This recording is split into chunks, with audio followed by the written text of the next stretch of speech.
How you doing, Rob? Good. I know pro athletes and coaches, managers, they're usually intentional about not letting outside noise get into locker rooms, clubhouses, and whatnot as they try to do their job. But, just from a human aspect, I want to know, do you and your team kind of just feel the buzz between this matchup? I mean, it's two teams that have been right there at the end the past couple of years. Obviously, they won it last year, but it's a matchup that's obviously making headlines nationally and, of course, here locally. Do you guys feel that and see it? Well, they are the world champions, and I think there's a buzz every year that we come into this thing. Is there more this year? I don't know, because we haven't really dealt with anything yet, but as the series goes on, I think the buzz will increase. But, I think both these clubs are really matched up well. Good starting pitching, got a lot of thump in both lineups, and very veteran groups. So I think they'll be able to handle it. Okay, let's go to the back wall. Matt on the left. What will your rotation be for this series? I got Sanchi tomorrow, and then I'll announce Monday's starter tomorrow. Okay, go to the front left here, first row. Hey Rob, Crystal Rich, CBS Philly, how you doing? Good.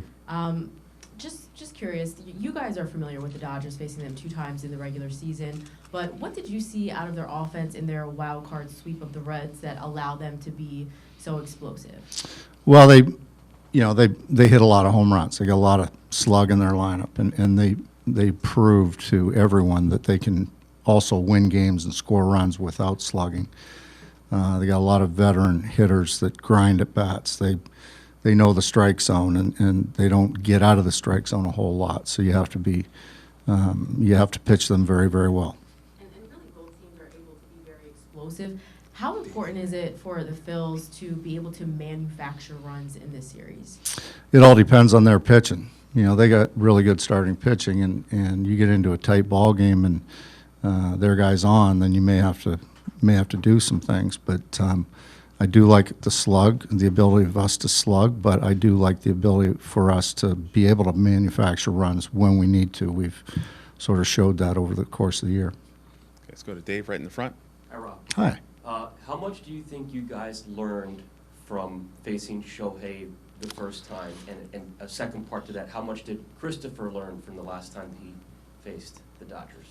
Yeah, it's a good question. I don't know exactly how much. I can't put a number on it, but I do think it helps when you see an opponent, whether it's a pitcher seeing another offense or an offense seeing another pitcher. I think it helps everybody, and that's when you have to make adjustments. Go to Grace right on your left, right in the front. Rob, your first series against the Dodgers started 6 months ago tomorrow. How do you weight that series in your game planning versus the one that happened about 3 weeks ago? Oh, it's way more about the one 3 weeks ago, and then just watching them in the wild card series and watching them coming down the stretch. I think that's what you base it off of. What happened 6 months ago. I mean, the teams are a little bit different than they are now. So, yeah, I'm basing it more off of the last series. Okay, let's go to Devin in the front on the left there. Hi, Rob. So this is a position you guys have been in before. You guys had the few days off last season as well. What have you done differently going into this NLDS to kind of make sure the guys' mindset is ready to go come game time tomorrow? Well, it's really, I think the mindset's going to be, I mean, they're highly motivated, so I'm not really worried about that. It's more about the physical part of it. We did more velocity training, more breaking ball training, trying to really focusing in on controlling the strike zone. And I think the inter-squad game the other night did a lot for us with having 31,000 people here. I think it was a lot more game-like than anything else that we could produce. Okay, go to Tim, front Hi, right. Rob. Will you go 14 position players and 12 pitchers for this round? The roster will be out tomorrow. Okay, let's go Paul on the left in the middle there.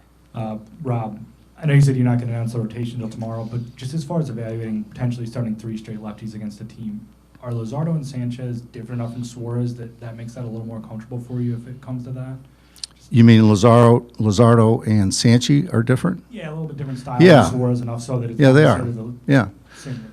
Yeah, I mean, Luzardo is more the power guy, and Ranger's more the finesse guy. So I think it's kind of two different guys. So it's not like we're pitching the same guy back to back. So I'm comfortable with that, if that's what we do. Let's go to Anthony right in the middle. Rob, I have an individual question for you. So you set some lofty goals. We talked about this for Trey at the beginning of the season. And while he didn't reach those numbers, he still had an excellent year. Looking back at it, even though were you trying to set targets that even though they weren't attainable, was creating a certain mindset or approach that actually ultimately worked for him? Yeah, I think whenever you have goals, you overdo it a little bit and just keep that carrot out there for him. And Trey had a heck of a year, and he did pretty much exactly what we need him to do, and he got it done. And consequently, he scored a lot of runs. Our ball club scored a lot of runs. Schwarber has all these RBIs just because Trey's on base a little bit more. So it really worked out well. Let's go to Matt on the left, on the wall. Rob, how critical do you think it'll be to push their starting pitchers out of the game as early as you can, but also how do you make sure you're not too passive when you're trying to build up their pitch count maybe early in the games? Yeah, that's that balance there, and that's a good question. I think our goal, doesn't matter who we're facing, is try to get the starter out of the game as soon as we can. So that's really what our game plan is. I don't think that it's that a secret. So yeah, we'll try and do the best we can. To your point, not be too passive where we're taking a strike or something like that. We're not going to do that. But what we really want to do is keep the ball in the strike zone. That's really the goal. If you can do that, you'll build pitch counts. Let's go to the sixth row on the right. Go. Yep. Hi, right here. You talked about Shohei a little bit. Also, you're gonna face Shohei as pitcher tomorrow. Mhm. So, what you have seen and what you saw him a couple weeks ago? Well, a couple of weeks ago was probably his best start of the year. He was, phenomenal. It's the combination of power and control, command, stuff. He was really good. He was pumping strikes, and it was 98, 99. And, the secondary pitches are all way above average. So if he's doing that, it's a tough task. Let's go to Bob in the back left. And Rob, with the Dodgers bullpen being in such a state of flux, is it create a challenge for you as far as really having no idea who they're going to bring in as soon as the starter's out? Well, I think once we know their roster, I think you can kind of figure out where they're going to set their pockets. So, and then you react accordingly. That's all you can do. But I think that they're going to, once the starter's out, they're just going to match up till the end of the game. What were your early reports from your guys on Sasaki as far as being their potential closer? Really good. It's power. It's basically fastball split. We heard about he's coming up with a cutter, but to our eyes, we haven't seen that yet. So he's going to come right after you, and it's a big arm for a short period of time. Okay, let's go to Cole in the right in the middle. Hi, Rob. One of the things that makes this Dodgers lineup so potent is their complementary guys at the bottom of the lineup. So how important is it to be aggressive early in counts against the guys at the top of the lineup so you're not falling behind when you get to the bottom? Yeah, it's always important to get ahead. Doesn't matter who you're facing. So, and that's, I think every pitcher on the planet, that's their game plan, is to try and get ahead. So the numbers show it. If you're 0-1 or 0-2, the numbers against a hitter, the hitter's numbers go way down as opposed to 1-0, 2-0. So for me, it doesn't matter what part of the lineup you're in. Get ahead. Okay, let's go to the front here to Ty on the right.